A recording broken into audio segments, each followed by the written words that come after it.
നീ ഇതിനു വേണ്ടിയല്ല ജനിച്ചത്. നിനക്ക് ഇതിലും വലിയ എന്തോ ഒന്ന് ചെയ്യാനുണ്ട്. ഇത്തരമൊരു ശബ്ദം നിങ്ങളുടെ ഉള്ളിൽ എപ്പോഴെങ്കിലും മുഴങ്ങിയിട്ടുണ്ടോ? നമസ്കാരം. ഇന്ന് നമ്മൾ സംസാരിക്കുന്നത് ലോകമെമ്പാടും കോടിക്കണക്കിന് ആൾക്കാരെ സ്വാധീനിച്ച പൗലോ കൊയ്ലോയുടെ മാസ്റ്റർപീസ് ദി ആൽക്കമിസ്റ്റ് എന്ന ഈ പുസ്തകത്തെക്കുറിച്ചാണ്. ലോകമെമ്പാടും കോടിക്കണക്കിന് ആൾക്കാരെ സ്വപ്നം കാണാൻ പഠിപ്പിച്ച സാന്തിയാഗോ എന്ന ഇടയ ബാലൻ്റെ യാത്രയുടെ കഥയാണ് ഈ പുസ്തകത്തിൽ. ഇതൊരു വെറും കഥയല്ല, ഇതൊരു പരീക്ഷണമാണ്. നിങ്ങളുടെ സ്വപ്നങ്ങളെ പിന്തുടരാൻ നിങ്ങൾക്ക് എത്രമാത്രം ധൈര്യമുണ്ട് എന്ന് തിരിച്ചറിയുന്നതിനുള്ള ഒരു പരീക്ഷണം. നിങ്ങളിപ്പോൾ ചെയ്യുന്ന ജോലിക്കും ഇപ്പോൾ പിന്തുടരുന്ന ജീവിത രീതിക്കുമപ്പുറം നിങ്ങളെ കാത്ത് മറ്റെന്തോ എവിടെയോ ഉണ്ടെന്നുള്ള ചിന്തയിൽ നിന്നാണ് ഈ വിശ്വസാഹിത്യകൃതി ജനിക്കുന്നത്. ഒരിടയൻ, അവനാകെയുള്ളത് കുറച്ചാടുകളും സ്പെയിനിലെ കുന്നിൻപുറങ്ങളും മാത്രമാണ്. പേര് സാന്തിയാഗോ. അവൻ്റെ ജീവിതം ലളിതമായിരുന്നു. ഭക്ഷണം, വെള്ളം, ആടുകളുടെ സുരക്ഷ, ഇത്രമാത്രം. പഴയൊരു പള്ളിയുടെ അവശിഷ്ടങ്ങൾക്കിടയിൽ ഉറങ്ങുന്ന അവൻ്റെ ഉറക്കത്തിലൊരു സ്വപ്നം ആവർത്തിച്ചു വരുന്നു. ഈജിപ്തിലെ പിരമിഡുകൾക്ക് താഴെ ഒളിപ്പിച്ചു വെച്ച വലിയൊരു നിധി. പലരും സ്വപ്നം കാണാറുണ്ട്, പക്ഷേ ആ സ്വപ്നത്തിന് പിന്നാലെ പോകാൻ എത്ര പേർ ധൈര്യം കാണിക്കും? നമ്മളിൽ പലരെയും പോലെ അവനും ആദ്യം ഒന്ന് മടിച്ചു. സുരക്ഷിതമായ ജീവിതം ഉപേക്ഷിച്ച് ആരെങ്കിലും മരുഭൂമിയിലേക്ക് ഇറങ്ങിത്തിരിക്കുമോ? അങ്ങനെ ഇരിക്കെ അവൻ രണ്ടുപേരെ കണ്ടുമുട്ടുന്നു. ഒന്ന്, സ്വപ്നങ്ങളെ വ്യാഖ്യാനിക്കുന്ന ഒരു സ്ത്രീ. രണ്ട്, മെൽക്കീസെഡെക്ക് എന്നു പേരുള്ള ഒരു രാജാവ്. അദ്ദേഹം അവനോടൊരു രഹസ്യം പറഞ്ഞു. നീ നിൻ്റെ ലക്ഷ്യം, അതായത് പേഴ്സണൽ ലെജൻഡ്, തിരിച്ചറിഞ്ഞ് അത് പൂർത്തിയാക്കാൻ തീവ്രമായി ആഗ്രഹിച്ചാൽ അത് നേടിയെടുക്കാൻ ഈ പ്രപഞ്ചം മുഴുവൻ നിനക്കൊപ്പം നിൽക്കും. ഈ പുസ്തകത്തിലെ ഏറ്റവും പവർഫുള്ളായ വരികളാണിത്. പച്ച മലയാളത്തിൽ പറഞ്ഞാൽ, നിങ്ങൾ ശരിക്കും എന്താണോ ആകാൻ ആഗ്രഹിക്കുന്നത് അങ്ങനെ സംഭവിക്കുന്നതിനായി ലോകം മുഴുവൻ നിങ്ങൾക്കൊപ്പം നിൽക്കും. പക്ഷേ ഒരു നിബന്ധനയുണ്ട്, നിങ്ങൾ യാത്ര തുടങ്ങണം. ഈ വാക്കുകളിൽ ആകൃഷ്ടനായ സാന്തിയാഗോ ഇപ്പോഴത്തെ തൻ്റെ സുരക്ഷിതമായ ജീവിതം ഉപേക്ഷിച്ചുകൊണ്ട് തൻ്റെ ആടുകളെ വിറ്റ് ആ പണവുമായി നിധി തേടി ആഫ്രിക്കയിലേക്ക് തിരിക്കുന്നു.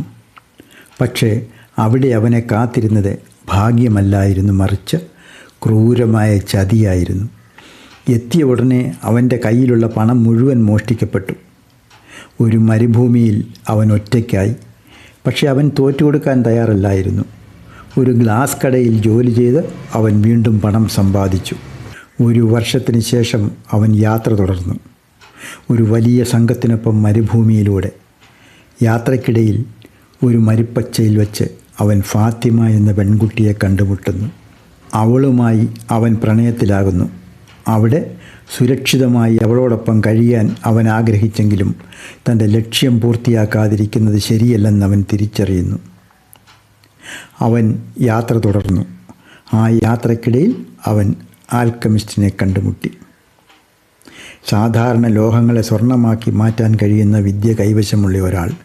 പക്ഷേ ആൽക്കമിസ്റ്റ് അവനെ സ്വർണ്ണമുണ്ടാക്കാൻ പഠിപ്പിച്ചില്ല, പകരം പ്രപഞ്ചത്തിൻ്റെ ഭാഷ പഠിപ്പിക്കുന്നു.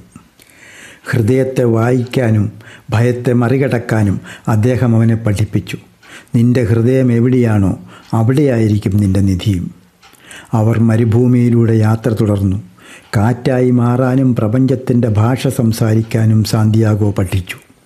അനേകം പ്രതിസന്ധികൾ കടന്ന് സാന്തിയാഗോ ലക്ഷ്യസ്ഥാനത്തെത്തി, മഹാ അത്ഭുതമായ ഈജിപ്ഷ്യൻ പിരമിഡുകൾക്ക് മുന്നിൽ. അവൻ അവിടെ മണ്ണ് കുഴിച്ചു, പക്ഷെ നിധി കണ്ടില്ല. ഒരക്രമി സംഘം അവനെ മർദ്ദിച്ചു. അവൻ്റെ കയ്യിലുണ്ടായിരുന്ന സ്വർണം അവർ തട്ടിയെടുത്തു.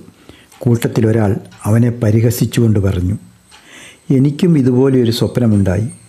സ്പെയിനിലെ ഒരു പഴയ പള്ളിയിലെ മരത്തിൻ്റെ ചുവട്ടിൽ നിധിയുണ്ടെന്ന്. പക്ഷേ നിന്നെപ്പോലെ മണ്ടനല്ലാത്തതുകൊണ്ട് ഞാൻ ആ സ്വപ്നത്തിന് പിന്നാലെ പോയില്ല. സാന്തിയാഗോ ചിരിച്ചു. കാരണം ആ കവർച്ചക്കാരൻ പറഞ്ഞത് അവൻ യാത്ര തുടങ്ങിയ ഇടത്തെക്കുറിച്ചായിരുന്നു. അവൻ തിരികെ സ്പെയിനിലെത്തി. ആ പഴയ പള്ളിയിലെ മരത്തിൻ്റെ ചുവട്ടിൽ അവൻ നിധി കണ്ടെത്തി. യാത്രക്കിടയിൽ സാന്തിയാഗോയ്ക്ക് എല്ലാം നഷ്ടപ്പെടുന്നുണ്ട്. അവൻ വഞ്ചിക്കപ്പെടുന്നുണ്ട്. മരണം മുന്നിൽ കാണുന്നുണ്ട്. പക്ഷേ ഓരോ തകർച്ചയും അവനെ പഠിപ്പിക്കുന്നത് വലിയൊരു പാഠമാണ്. ഈ ലോകത്തിന് അതിൻ്റേതായ ഒരു ഭാഷയുണ്ട്, the language of the world. അത് വാക്കുകളല്ല, അടയാളങ്ങളാണ്. ആ അടയാളങ്ങൾ തിരിച്ചറിയുന്നവനാണ് യഥാർത്ഥ ആൽക്കമിസ്റ്റ്. പലരും ഈ പുസ്തകം വായിക്കുമ്പോൾ വിചാരിക്കും ഇതൊരു മോട്ടിവേഷണൽ ബുക്കാണെന്ന്. എന്നാൽ സത്യം അതല്ല. ദി ആൽക്കമിസ്റ്റ് ഇതൊരു വായനയല്ല, ഇതൊരു തിരിച്ചറിവാണ്. നിങ്ങളും ആ യാത്രയുടെ ഭാഗമാകൂ. ഈ പുസ്തകത്തിൻ്റെ അവസാന ഭാഗം നമ്മെ ഞെട്ടിക്കും. നിധി തേടി കടൽ കടന്ന് മരുഭൂമിയിലൂടെ പോയ സാന്തിയാഗോ അവസാനം തിരിച്ചറിയുന്നു യഥാർത്ഥ നിധി അവൻ യാത്ര തുടങ്ങിയിടത്ത് തന്നെയായിരുന്നുവെന്ന്. അപ്പോൾ ഒരു ചോദ്യം വരുന്നു, എന്തിനായിരുന്നു ഇത്രയും നീണ്ട യാത്ര? നിധി അവിടെ തന്നെ ഉണ്ടായിരുന്നില്ലേ? ഉണ്ടായിരുന്നു. പക്ഷേ ഈ യാത്ര ചെയ്തില്ലായിരുന്നുവെങ്കിൽ അവരൊരിക്കലും പിരമിഡുകൾ കാണില്ലായിരുന്നു, ആൽക്കമിസ്റ്റിനെ കാണില്ലായിരുന്നു, കാറ്റിൻ്റെ ഭാഷ പഠിക്കില്ലായിരുന്നു. എല്ലാത്തിനുമുപരി തൻ്റെ ഉള്ളിലെ കരുത്തവൻ തിരിച്ചറിയുമായിരുന്നില്ല. ഇപ്പോഴും അവൻ ആടുകളെ മേയ്ക്കുന്ന, ലോകം കാണാത്ത വെറുമൊരു ഇടയനായി തുടരുമായിരുന്നു. ഓർക്കുക, നമ്മൾ തേടുന്ന നിധി പലപ്പോഴും നമ്മുടെ കൺമുന്നിൽ തന്നെ ഉണ്ടാകും. പക്ഷേ അത് കണ്ടെത്തണമെങ്കിൽ നമ്മൾ ആ യാത്ര പുറപ്പെടുക തന്നെ വേണം. നിധി കിട്ടുന്നതിലല്ല, നിങ്ങൾ ആ യാത്രയിൽ ആരായി മാറുന്നു എന്നതിലാണ് കാര്യം. നിങ്ങൾ ആ യാത്രയിൽ നേടുന്ന അനുഭവങ്ങളും അറിവുകളുമാണ് യഥാർത്ഥ നിധി. ഹൃദയത്തെ കേൾക്കാൻ പഠിക്കുക. കാരണം ഹൃദയം എവിടെയാണോ അവിടെയായിരിക്കും നിങ്ങളുടെ നിധിയും. നിങ്ങളുടെ ഉള്ളിലും ഒരു സ്വപ്നമുണ്ടോ?